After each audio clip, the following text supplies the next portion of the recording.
বিশ্ব রাজনীতিতে এমন অনেক মুহূর্ত আসে যখন ধর্মীয় নেতৃত্ব এবং রাজনৈতিক ক্ষমতার সংঘাত প্রকাশ্যে চলে আসে।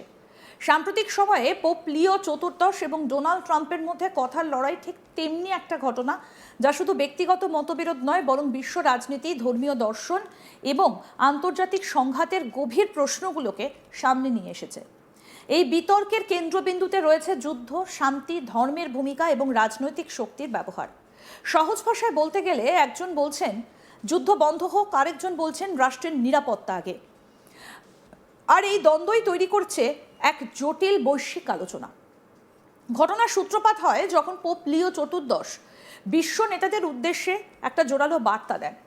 তিনি স্পষ্ট ভাষায় বলেন, যথেষ্ট হয়েছে যুদ্ধ, ক্ষমতার প্রদর্শন বন্ধ হোক, আলোচনার টেবিলে বসুন, অস্ত্রের টেবিলে নয়। এই বার্তা বিশেষ করে ইরানকে ঘিরে চলা সংঘাত এবং ইসরায়েলের সঙ্গে উত্তেজনার প্রেক্ষাপটে অত্যন্ত তাৎপর্যপূর্ণ হয়ে ওঠে। পোপের বক্তব্যে একটা বড় বিষয় ছিল ধর্মকে যুদ্ধের অজুহাত হিসেবে ব্যবহার করা উচিত নয়। তিনি বলেন, ঈশ্বরের নামকে মৃত্যুর আলোচনায় টেনে আনা একটা বিপজ্জনক প্রবণতা। পোপের এই বক্তব্যের পরে তীব্র প্রতিক্রিয়া আসে ডোনাল্ড ট্রাম্পের তরফ থেকে।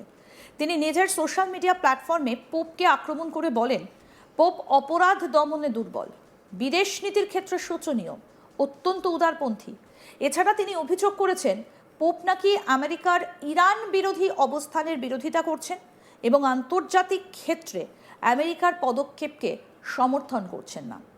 ট্রাম্প আরও বলেন, পোপের উচিত ধর্মীয় কাজের মধ্যে সীমাবদ্ধ থাকা, রাজনীতিতে হস্তক্ষেপ না করা।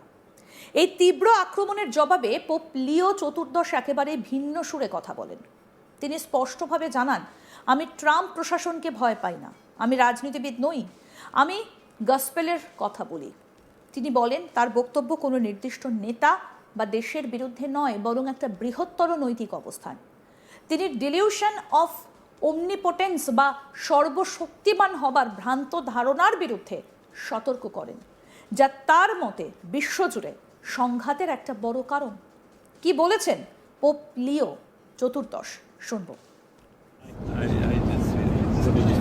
He said that you were terrible foreign policy, the fear of the Trump administration. I have no fear of neither the Trump administration nor speaking out loudly about the message of the gospel. And that's what I believe I am called to do, what the church is called to do. We're not politicians. We're not looking to make foreign policy, as he calls it, with the same perspective that he might understand it. But I do believe that the message of the gospel, blessed are the peacemakers, is a message that the world needs to hear today. Thank you very much for clarifying. তবে এই ঘটনা নতুন কিছু নয়, এর প্রেক্ষাপট নতুন। ইতিহাসে বহুবার ধর্মীয় নেতৃত্ব এবং রাজনৈতিক ক্ষমতার মধ্যে সংঘাত হয়েছে, কিন্তু আজকের বিশ্বে যেখানে আন্তর্জাতিক রাজনীতি আরও জটিল, সেখানে এই সংঘাতের প্রভাবও অনেক বড়। ক্যাথলিক চার্চের প্রধান হিসেবে পোপের বক্তব্য শুধু ধর্মীয় নয়, তা নৈতিক এবং সামাজিক দিক থেকেও গুরুত্বপূর্ণ। অন্যদিকে একজন রাজনৈতিক নেতা হিসেবে ট্রাম্পের বক্তব্য রাষ্ট্রের নিরাপত্তা, কৌশল এবং ক্ষমতার প্রশ্নে দাঁড়িয়ে। এই দুই দৃষ্টিভঙ্গির সংঘর্ষই এই বিতর্কের মূল। ট্রাম্প পোপ লিও সম্পর্কে বলেছিলেন, আমার মনে হয় না তিনি খুব একটা ভালো কাজ করছেন, আমার ধারণা অপরাধের প্রতি তার বেশ ঝোঁক আছে। আমরা এমন কোনো পোপকে পছন্দ করি না যিনি বলবেন যে পারমাণবিক অস্ত্র রাখাটা ঠিক আছে। আমরা এমন পোপ চাই না যিনি বলবেন যে আমাদের শহরগুলোতে অপরাধ করা তার দোষের কিছু নয়। বিষয়টা আমার একেবারেই পছন্দের নয়।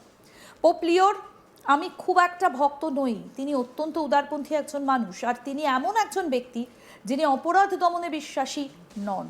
তিনি এমন একজন মানুষ যিনি মনে করেন না যে আমাদের এমন কোনো দেশের সঙ্গে মাখামাখি করা উচিত যারা পারমাণবিক অস্ত্র চায় কেবল এই উদ্দেশ্যে যে তা দিয়ে তারা পুরো পৃথিবীটাকেই উড়িয়ে দেবে। আমি পোপ লিওর ভক্ত নই। কি বলেছেন আমেরিকান প্রেসিডেন্ট ডোনাল্ড ট্রাম্প, শুনবো। I don't think he's doing a very good job. He likes crime, I guess. He hit us. Think of it. He's worried about fear. What about the fear when the ministers and the priests and all of those great people that were arrested during COVID, and in many cases they're outside 10 feet apart and they were arrested. We don't like a pope that's going to say that it's okay to have a nuclear weapon. We don't want a pope that says crime is okay in our cities. I don't like it. I'm not a big fan of Pope Leo. He's a very liberal person, and he's a man that doesn't believe in stopping crime. এই বিতর্কের একটা বড় অংশ জুড়ে রয়েছে Iran. America এবং তার মিত্ররা দীর্ঘদিন ধরে ইরানের পারমাণবিক কর্মসূচি এবং সামরিক ভূমিকা নিয়ে উদ্বিগ্ন। ট্রাম্প প্রশাসনের মতে ইরান একটা বড় হুমকি, তাকে নিয়ন্ত্রণ করা জরুরি, প্রয়োজনে সামরিক পদক্ষেপও গ্রহণযোগ্য। অন্যদিকে পোপের দৃষ্টিভঙ্গি হলো যুদ্ধ কোনো সমাধান নয়, সংলাপই একমাত্র পথ। মানবিক ক্ষতি সব থেকে বড় বিষয়। এই দুই অবস্থানের মধ্যে ফারাকি আসলে পুরো বিতর্ককে তীব্র করে তুলেছে। একটা অত্যন্ত গুরুত্বপূর্ণ বিষয় এখানে উঠে এসেছে, ধর্মের ব্যবহার।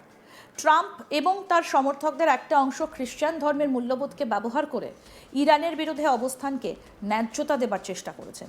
কিন্তু পোপ লিও চতুর্দশ স্পষ্টভাবে বলেন, যিশু শান্তির প্রতীক, তাকে যুদ্ধের সমর্থনে ব্যবহার করা যায় না। এই বক্তব্য আসলে একটা বড় নৈতিক প্রশ্ন তোলে। ধর্ম কি মানুষের মধ্যে শান্তি আনার জন্য, নাকি সংঘাতকে বৈধতা দেবার জন্য? পোপ বারবার বলেছেন, আমি রাজনীতিবিদ নই, কিন্তু বাস্তবে তার প্রতিটা বক্তব্যই রাজনৈতিক প্রভাব ফেলছে। কারণ তিনি বিশ্বের কোটি কোটি মানুষের ধর্মীয় নেতা। তার কথা আন্তর্জাতিক নীতিতেও প্রভাব ফেলতে পারে। তার অবস্থান বিশ্ব জনমত গঠনে গুরুত্বপূর্ণ। তাই তিনি নিজেকে রাজনীতির বাইরে রাখার চেষ্টা করলেও বাস্তবে তিনি একটা মরাল পলিটিক্যাল ভয়েস হিসেবে কাজ করছেন। ট্রাম্পের এই আক্রমণের পেছনে কেবল আন্তর্জাতিক নীতি নয়, অভ্যন্তরীণ রাজনীতিও কাজ করতে পারে। আমেরিকার ধর্মীয় ভোট ব্যাংক অত্যন্ত গুরুত্বপূর্ণ, বিশেষ করে খ্রিস্টান রক্ষণশীল ভোটারদের কাছে শক্তিশালী অবস্থান দেখানো একটা বড় রাজনৈতিক কৌশল। এই প্রেক্ষাপটে পোপকে লিবারেল বলা, তাকে দুর্বল হিসেবে দেখানো, নিজেকে শক্তিশালী নেতা হিসেবে তুলে ধরা, সবই একটা বড় রাজনৈতিক বার্তার অংশ হতে পারে। এই বিতর্কের মধ্যেই আলজিয়ার্স সফরে যান পোপ। তিনি বলেন, এই সফর তার কাছে আশীর্বাদ এবং এর উদ্দেশ্য হলো শান্তির বার্তা ছড়ানো, সংলাপ বাড়ানো, বিভাজন কমানো।